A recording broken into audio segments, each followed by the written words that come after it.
السلام علیکم، میں ہوں طارق گرایا اور آپ دیکھ رہے ہیں اردو قلم راز۔ دوستو، کیا آپ جانتے ہیں کہ دنیا کے سب سے طاقتور ملک امریکہ کا کنٹرول صرف ایک صدر کے پاس نہیں بلکہ ایک خاص پاور سینٹر کے پاس تھا؟ جی ہاں، ڈونلڈ ٹرمپ، اس کی بیٹی ایوانکا اور اس کے مشیر خاص جیرڈ کشنر۔ آج ہم انکشاف کریں گے کہ کیسے ایک خاندان کی نظریاتی فیصلوں نے پوری دنیا کو ایٹمی جنگ کے دہانے پر کھڑا کر دیا اور مستقبل میں یہ خاندان کس بڑے عہدے پر نظریں جمائے بیٹھا ہے۔ ویڈیو اینڈ تک ضرور دیکھیں۔ یہ ایک معلوماتی ڈاکومنٹری ہے اور اس میں آنے والے وقت کی چند ایک پیشن گوئیاں بتائی گئی ہیں۔ ناظرین، کہانی 2009 سے شروع ہوتی ہے جب ایوانکا ٹرمپ اور جیرڈ کشنر رشتہ ازدواج میں بندھے۔ یہ محض ایک عام شادی نہیں تھی بلکہ وائٹ ہاؤس کے مستقبل کا ایک بڑا سیاسی نقشہ تھا۔ جیرڈ کشنر کا تعلق ایک کٹر آرتھوڈاکس یہودی خاندان سے ہے اور ان سے شادی کے لیے ڈونلڈ ٹرمپ کی چہیتی بیٹی ایوانکا ٹرمپ نے اپنا مسیحی مذہب چھوڑ کر یہودیت اختیار کی۔ جب ٹرمپ صدر بنے تو انہوں نے برسوں کے تجربہ کار سیاستدانوں کو سائڈ پر کر کے جیرڈ کشنر کو مشرق وسطیٰ کا بے تاج بادشاہ بنا دیا۔ ماہرین کا ماننا ہے کہ کشنر کے اس مخصوص نظریاتی پس منظر نے امریکہ کی دہائیوں پرانی خارجہ پالیسی کو ایک خاص رنگ دے دیا۔ عالمی مخالفت کے باوجود ٹرمپ نے وہی کیا جو ان کے مخصوص مشیروں نے میز پر لکھ کر دے دیا تھا۔ یروشلم کو اسرائیل کا دارالحکومت تسلیم کرنا دراصل فلسطینیوں کے زخموں پر نمک چھڑکنا تھا۔ اسی طرح ایران کے ساتھ کامیاب ایٹمی معاہدے توڑنے کا فیصلہ واشنگٹن میں نہیں بلکہ تل ابیب کی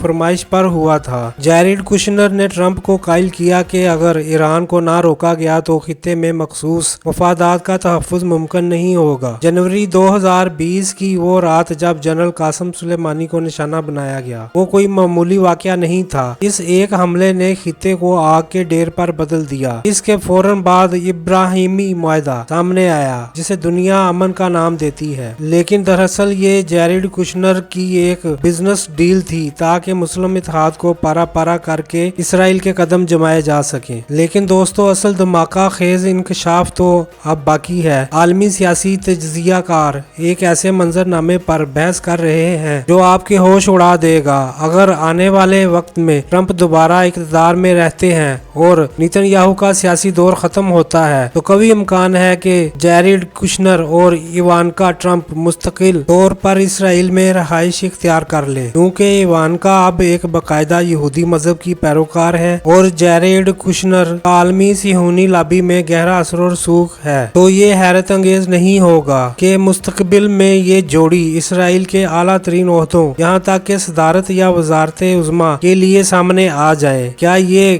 گریٹر اسرائیل کے نقشے کو مکمل کرنے کا آخری مہرہ ہوگا؟ ناظرین، امریکہ فرسٹ کا نعرہ لگانے والے ٹرمپ نے دراصل اسرائیل فرسٹ کی پالیسی اپنائی۔ امریکی ٹیکس دہندگان کے اربوں ڈالر اپنی نسلوں پر خرچ کرنے کے بجائے بیرونی جنگوں کی نظر کر دیے گئے۔ کیا یہ امریکی عوام اور مسیحی اقتدار کے ساتھ غداری نہیں؟ آج وقت آ گیا ہے کہ ان فیصلوں پر سوال اٹھایا جائے۔ کیا آپ سمجھتے ہیں کہ ٹرمپ، ایوانکا اور جیرڈ کشنر کے یہ فیصلے دنیا کو تیسری عالمی جنگ کی طرف لے جا رہے ہیں؟ اور کیا ایوانکا اور جیرڈ کا اسرائیل کا حکمران بننا محض ایک خواب ہے یا ایک منظم منصوبہ؟ کمنٹس میں اپنی رائے ضرور دیں۔ میں ہوں طارق گرایا، اردو قلم راز کے لیے ویڈیو کو شیئر کریں اور حق کی آواز بلند کرنے میں ہمارا ساتھ دیں۔